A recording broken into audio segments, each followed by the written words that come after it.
Bismillahirrahmanirrahim. Assalamualaikum warahmatullahi wabarakatuh. Alhamdulillah kita bisa berjumpa kembali dalam pembahasan latihan soal sosiologi kelas 10. Untuk soal yang pertama, nomor 1. Di era informasi modern dewasa ini, para siswa memanfaatkan berbagai sarana teknologi komunikasi global guna meningkatkan efisiensi maupun efektivitas proses sosialisasi. Tindakan siswa tersebut didasari nilai A. Material, B. Vital, C. Religi, D. Seni, atau E. Mendarah daging. Oke, apakah kalian masih ingat bahwa nilai sosial itu ada 3 jenis ya? Yang pertama ada nilai material, nilai vital, dan nilai religi. Sebenarnya ada nilai mendarah daging juga, cuma yang akan kita bahas adalah nilai material, vital, dan religi. Oke, jadi nilai material itu adalah nilai yang sangat berguna atau sangat penting bagi manusia. Contohnya sandang, pangan, dan papan. Nah, itu adalah kebutuhan pokok manusia kan. Jadi itu termasuknya pada nilai material. Jadi nilai material itu diulangi lagi, nilai yang sangat penting atau sangat berguna bagi manusia gitu ya. Kemudian nilai vital. Nilai vital ini adalah nilai yang bisa mendukung suatu aktivitas manusia gitu ya. Contohnya misalkan nelayan itu nilai vitalnya adalah perahu, kemudian jaring, dan lain sebagainya. Nah, kalau nilai religi itu nilai yang berguna bagi religi atau agama seseorang gitu ya. Nah, di sini kembali lagi ke soal, bahwasanya dijelaskan zaman sekarang itu alat informasi ya, teknologi komunikasi itu udah canggih banget. Jadi kira-kira alat komunikasi bagi siswa itu termasuknya nilai apa ya? Jawaban yang tepat adalah ya, betul, adalah nilai vital. Nilai yang mendukung aktivitas siswa untuk belajar. Oke, kita lanjut soal nomor 2. Norma sosial memiliki sanksi bagi setiap pelanggarnya.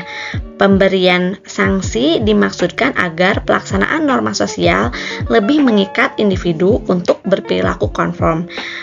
Pada dasarnya, tujuan pembentukan norma sosial adalah untuk, nah, ingat ya, yang tadi kita bahas adalah tentang nilai.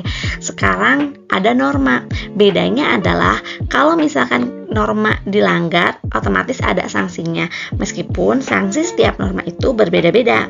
Nah, tujuan dari adanya aturan, ya, norma itu kan aturan. Jadi tujuan adanya aturan itu untuk apa sih? A. Menciptakan keteraturan perilaku. B. Mendorong aktivitas gerak sosial. C. Mendasari setiap perilaku masyarakat. D. Membentuk pribadi individu yang baik. Atau E. Memaksakan setiap perilaku taat. Ayo, jawaban yang tepat adalah ya, menciptakan keteraturan perilaku. Karena apa? Karena norma itu suatu aturan. Jadi, kalau misalkan hidup ini tidak ada aturan, otomatis tidak ada yang namanya keteraturan perilaku. Banyak perilaku-perilaku yang menyimpang yang terjadi di masyarakat. Next, kita lanjut ke soal nomor 3.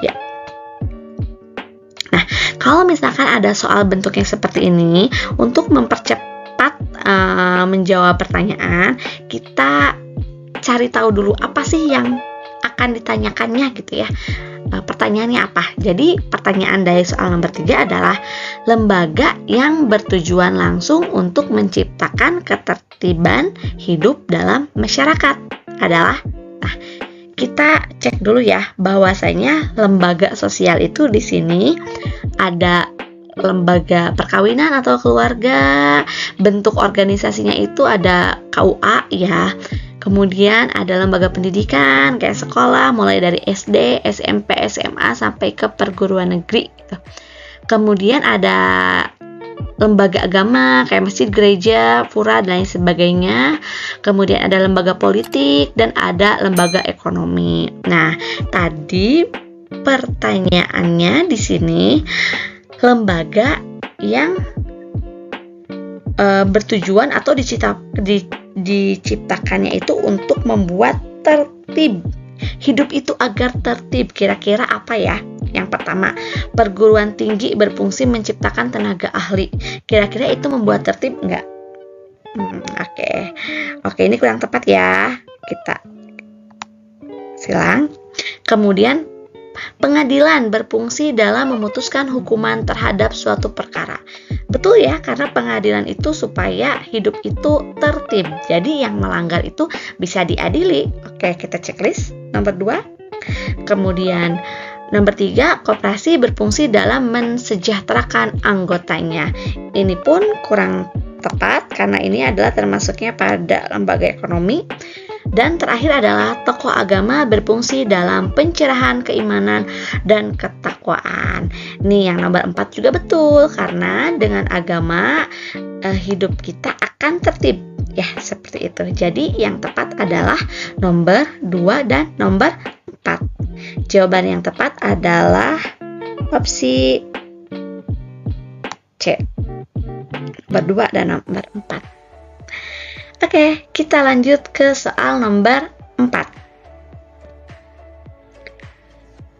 Nah, setiap keluarga tentu menginginkan seluruh anggota keluarganya terjamin keselamatan dan kesehatannya. Yang merupakan contoh dari fungsi proteksi dalam lembaga keluarga adalah A. Kepala keluarga harus memberikan nafkah ekonomi bagi seluruh anggota keluarga. B. Keluarga memberikan perlindungan fisik dan kejiwaan bagi semua anggota keluarga. C. Keluarga diharapkan bisa meneruskan keturunan untuk generasi berikutnya. D. Keluarga memberikan kontrol dan pengawasan untuk menjaga nama baik keluarga bersangkutan. Atau E. Keluarga mampu mendidik anak dengan menyekolahkan secara formal. Oke, kita cek dulu ya bahwasanya pada lembaga-lembaga sosial termasuk lembaga keluarga itu memiliki fungsi-fungsinya masing-masing. Kita cek. Nah, bahwa fungsi lembaga keluarga itu ada yang pertama, fungsi reproduksi atau untuk memberikan keturunan ya. Ada fungsi proteksi untuk perlindungan gitu ya. Kemudian fungsi ekonomi, fungsi sosialisasi, fungsi afeksi itu memberikan kasih sayang.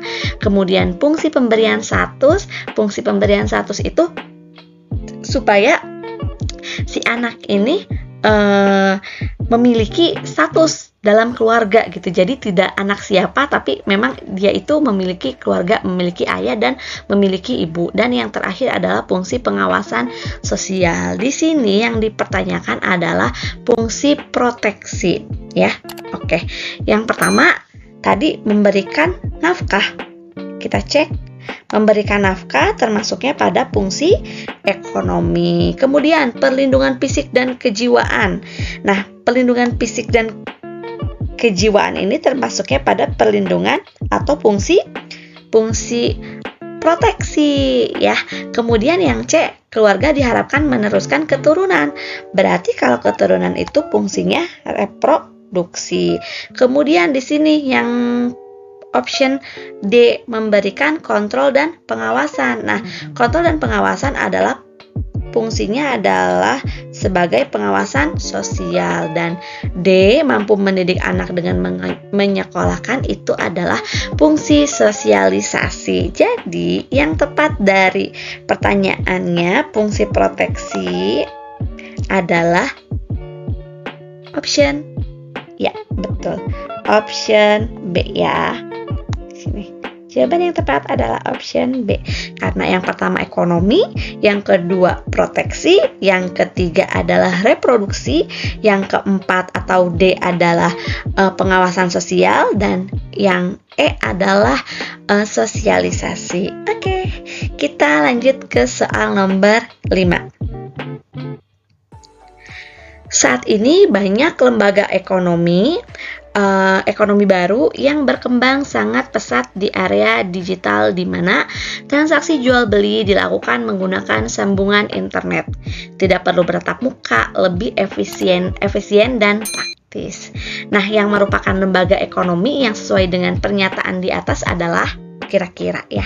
Apa ya yang belanja tapi nggak usah bertatap muka? Oke, yang pertama, option A. Pasar tradisional seperti pasar Grogol. B. Pasar modern seperti di Carrefour. C. Online shop seperti Shopee. D. Offline shop seperti toko sepatu yang ada di mall atau warung kelontongan yang menjual berbagai macam produk. Di sini yang kira-kira nggak usah ketemu ya dengan adanya transaksi internet, bisa bayarnya melalui internet, jadi nggak usah ketemu, kira-kira yang mana?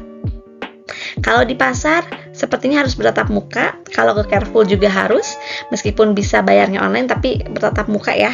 Kemudian kalau di Shopee, bisa nih. Biasanya Shopee itu tidak usah bertatap muka. Kemudian offline shop otomatis harus bertatap muka. Dan yang terakhir, warung kelontongan juga bertatap muka. Nah, di sini yang tidak bertatap muka dan pembayarannya online adalah option ya C. Online shop seperti Shopee.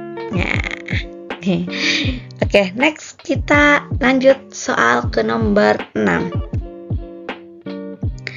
Badan Kependudukan dan Keluarga Berencana Nasional atau BKKBN melakukan penyuluhan di Balai RW mengenai keluarga kecil sejahtera. Instansi tersebut mengajak remaja untuk meningkatkan kualitas diri dengan menghindari menikah di usia muda. Hal ini merupakan bentuk pengendalian sosial yang bersifat apa? Ada preventif, ada represif, destruktif, D. Koersif, atau E. Persuasif. Kita cari tahu dulu ya. Preventif itu adalah pengendalian sosial yang bersifat pencegahan. Kalau represif itu hukuman.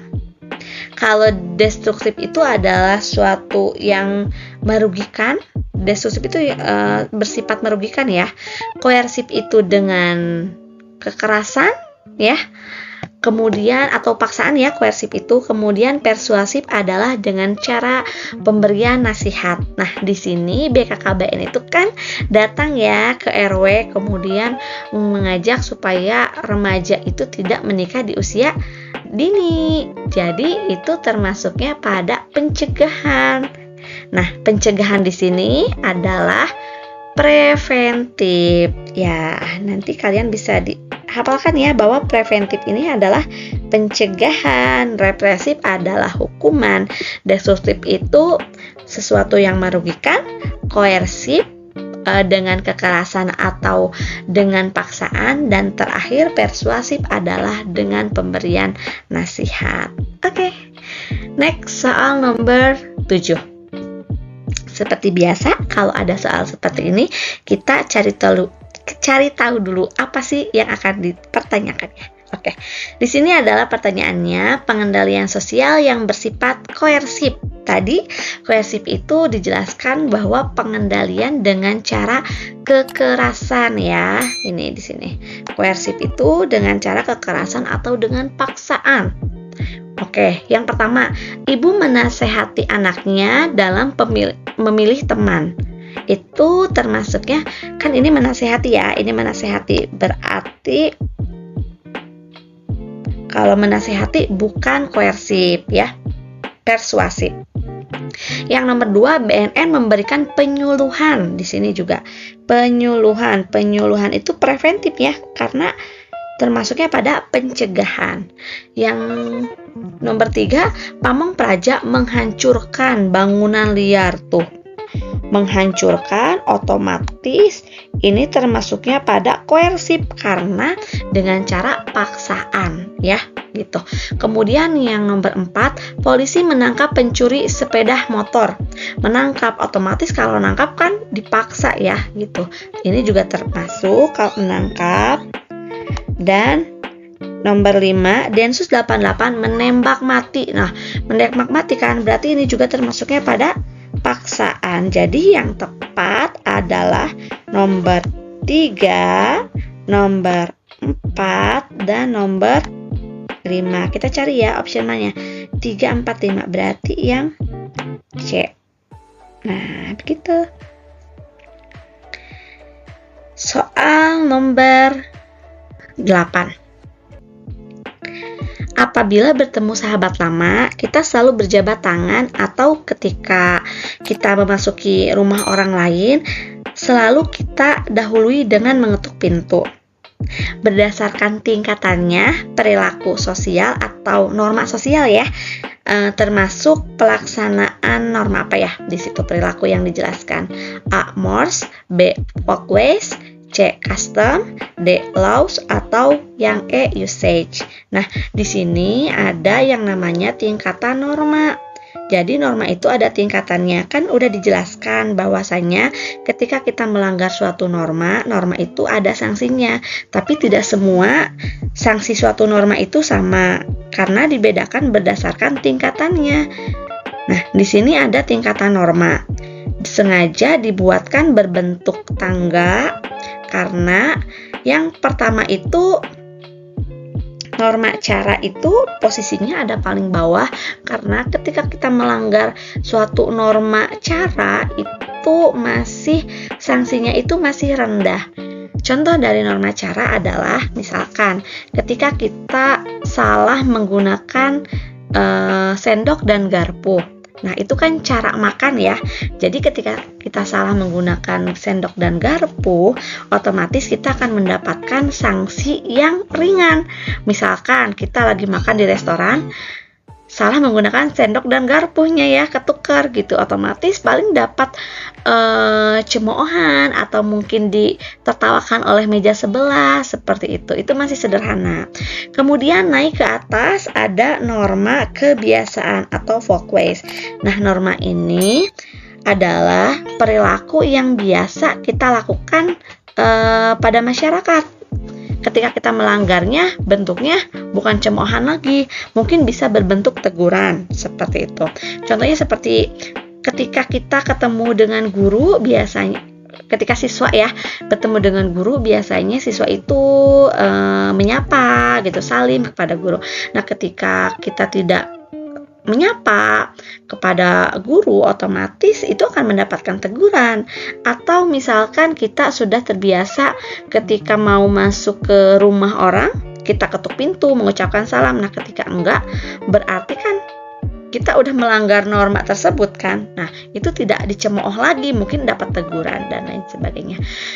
Kemudian naik lagi ada norma tata kelakuan atau mores. Nah, norma ini adalah norma yang dimana ketika kita melanggarnya, pasti hukumannya atau sanksinya lebih berat daripada norma kebiasaan. Contohnya apa?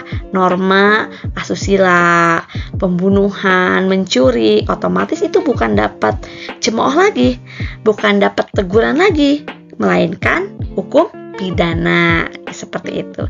Dan terakhir adalah norma adat istiadat. Norma adat istiadat itu atau custom itu tidak tertulis, tetapi norma ini posisinya paling tinggi karena berhubungan dengan kepercayaan adat istiadat di suatu daerah, seperti itu ya. Misalkan di suatu daerah itu ada yang melarang keluar setelah maghrib atau menjelang maghrib, atau bayi misalkan yang punya bayi tidak boleh keluar maghrib gitu. Nah, itu adalah norma adat di mana kalau misalkan melanggarnya itu tidak mendapatkan cemooh, tidak ditegur, itu tidak masuk penjara juga, tapi mendapatkan sanksinya itu berupa sanksi adat. Seperti itu ya. Kembali lagi ke pertanyaannya, bahwa di sini dijelaskan bahwa ketika kita berjabat tangan ya, kemudian mengetuk pintu, mengucapkan salam kepada orang lain, mau masuk rumah ya. Nah, itu termasuknya pada norma apa? Apakah mores, folkways, custom, laws, atau usage? Mau diulangi lagi yang tadi apa? Oke. Yang pertama adalah yang paling rendah itu usage. Yang kedua adalah folkways. Berarti norma ini termasuknya pada norma kebiasaan atau folkways. Jawabannya adalah B. Soal nomor 9. Pak Bambang menegur anaknya saat makan malam bersama karena ketika makan ia mengeluarkan bunyi dari mulutnya ya, atau mencecap. Nah, tindakan Pak Bambang merupakan suatu proses sosialisasi supaya anaknya mematuhi norma apa nih? Yang tadi dijelaskan bahwasanya ketika kita salah menggunakan alat makan, ketika kita makannya sambil mengeluarkan bunyi dari mulut, itu termasuknya adalah norma cara atau usage karena tidak sesuai dengan aturan-aturan atau cara kita makan. Jadi yang betul adalah option A. Kemudian soal nomor 10. Keluarga berperan dalam membentuk kepribadian dan perilaku anak agar sesuai dengan harapan orang tua maupun masyarakat. Nah, fenomena tersebut menunjukkan bahwa keluarga mempunyai fungsi A. Pengawasan, B. Sosialisasi, C. Afeksi, D. Ekonomi, atau E. Proteksi. Di sini ya, membentuk kepribadian dan perilaku, bukan pengawasan. Ini kan kepribadian dan perilaku, bukan pengawasan. Pengawasan bukan. Kemudian sosialisasi, ya betul. Sosialisasi betul di sini. Kemudian afeksi itu kan memberikan kasih sayang ya, bukan juga. Kemudian ekonomi bukan, karena ekonomi itu memberikan nafkah, dan protektif itu adalah perlindungan. Jadi yang tepat adalah sosialisasi, membentuk kepribadian. Jadi anak itu kepribadiannya itu dibentuk sejak kecil oleh orang tua. Nah, itu adalah latihan soal sebanyak 10 soal. Nah, terakhir ada kuis. Coba kalian jawab kuis ini di kolom komentar ya. Pertanyaannya adalah, berawal dari saling berbagi rasa antara pegawai sekantor yang berlainan jenis, kemudian menjadi TTM, dan puncaknya menjadi wanita idaman lain dan pria idaman lain. Nah, bentuk pengendalian sosial yang tepat yang dapat dilakukan oleh teman-teman sekantor secara efektif pada kasus tersebut adalah A. Dengan pendidikan formal, B. Dengan teguran lisan, C. Hukuman fisik, D. Desas-desus, atau C. Ceramah agama. Jangan lupa tulis jawaban kalian di kolom komentar. Sekian, terima kasih. Wassalamualaikum warahmatullahi wabarakatuh.